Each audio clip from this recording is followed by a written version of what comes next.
अस्सलाम वालेकुम viewers, welcome back to my YouTube channel magical study with Qurat. तो मैं आपको इधर टेंसेस के बारे में बता रही थी। तो आज हम बात करेंगे वर्ब के बारे में। जैसा कि मैंने आपको बताया था कि फ़िक्रे के 3 हिस्से होते हैं, एक सब्जेक्ट, वर्ब और ऑब्जेक्ट। 3 हिस्से से, पहला सब्जेक्ट, दूसरा वर्ब और तीसरा ऑब्जेक्ट। तो आज हम बात करेंगे वर्ब के बारे में। वर्ब को उर्दू में क्या कहते हैं, इसका मतलब क्या होता है और इसको कैसे ट्रांसलेट किया जाता है। तो वर्ब को उर्दू में फ़ेल कहते हैं और इसका मतलब काम है, कोई भी काम। वीवर्स, जो हम अपनी रोज़मर्रा ज़िंदगी में अंजाम देते हैं ना, तो उसका कोई भी काम क्या कहलाता है, वर्ब। खाना पीना, सोना, उठना, रोना, धोना, हर किस्म के काम को वर्ब कहते हैं और इसको उर्दू में फ़ेल और इंग्लिश में वर्ब इस्तेमाल होता है और आम ज़ुबान में हम इसको कहते हैं काम। मीन्स कि एक डस्टिंग हम करते हैं ना, तो वह भी एक काम है। पानी पीना वो भी काम है, रोना वो भी काम है, खाना बनाना वो भी काम है, धोना, इवन के हमारी ज़िंदगी में जो जो काम होते हैं उसे फ़ेल कहते हैं और इंग्लिश में वर्ब कहते हैं। वीवर्स, उम्मीद करती हूँ कि आपको इसकी डेफिनेशन समझ में आ गई होगी। इसलिए हम अपने नेक्स्ट पार्ट की तरफ चलते हैं कि इसकी पहचान क्या है। वीवर्स, इसकी पहचान ये है कि इसकी फॉर्म्स होती हैं। कोई भी वर्ड जिसकी फॉर्म्स होती हैं वो वर्ब कहलाता है और उसे उर्दू में फ़ेल और आम ज़ुबान में काम कहते हैं। वीवर्स, उम्मीद करती हूँ आपको इस पार्ट की भी समझ आ गई होगी कि वर्ब किसे कहते हैं। हाँ जी, वर्ब उसे कहते हैं जिसकी फॉर्म्स होती हैं।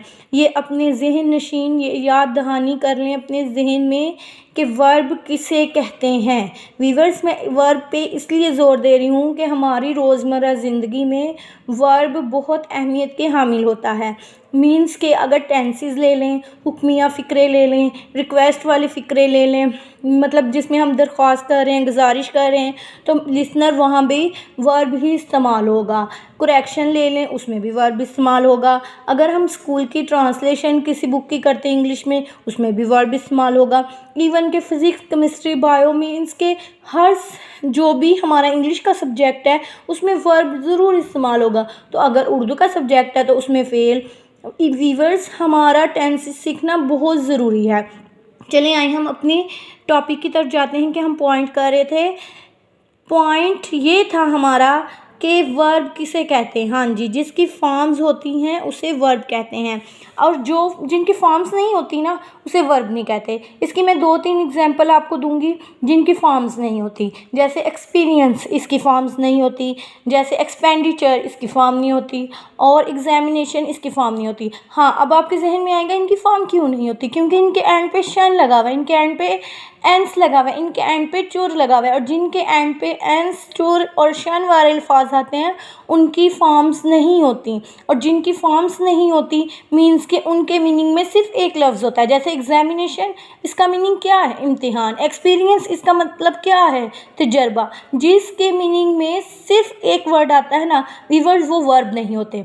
हाँ जी, अब मैं आपको ये बताना चाहूँगी कि वर्ब के मीनिंग में कितने लफ्ज़ आते हैं।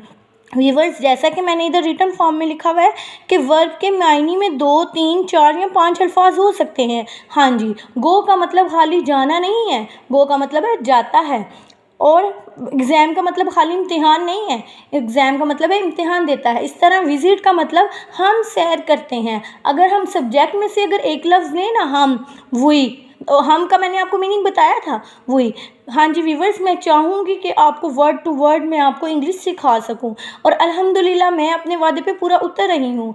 अगर आप सीखना चाहते हैं तो ज़रूर इसे अप्लाई करें, इंशाल्लाह आपको फ़ायदा ही पहुँचेगा। वीवर्स, मैंने लास्ट लेक्चर में आपको ये बात समझाई थी कि हम का मीनिंग क्या होता है। हाँ जी, हम का मीनिंग होता है वही।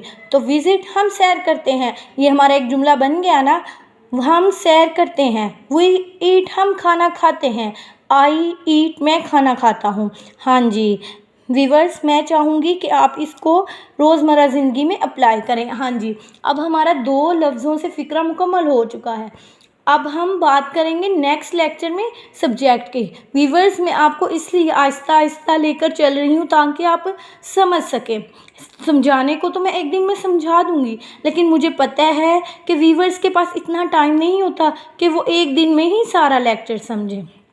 इसीलिए मेरी कोशिश होती है कि रोज़ थोड़ा थोड़ा एक एक हिस्सा लेके चलूँ ताकि वीवर्स खुशी से आसानी से सीख सकें। हाँ जी व्यूवर्स, अगर आप सिर्फ मेरी वीडियो को 5 मिनट दे देना, अपनी वीडियो मैं लंबी इसलिए नहीं करती कि व्यूवर्स ये ना हो कि सीख ना सकें या देख के दिल उकता जाता है यार इतनी लंबी वीडियो। हाँ जी व्यूवर्स, मुझे कमेंट्स में ज़रूर बताइएगा कि आपको मेरी वीडियो और लेक्चर कैसे लग रही हैं, और अगर इसमें कोई कमी है तो मुझे बताइए, मज़ीद मैं इसकी इस्लाह करूँगी। और मेरे चैनल को सब्सक्राइब कीजिए और बेल आइकन का बटन प्रेस कर दीजिए ताकि मेरी आने वाली वीडियो आपको मिल सकें। व्यूवर्स, मैं उम्मीद करती हूँ कि आज आपको वर्क की अच्छी तरह समझ आ गई होगी। चलें व्यूवर्स, अपना ख्याल रखिएगा। नेक्स्ट वीडियो में मुलाकात होती है। God bless you.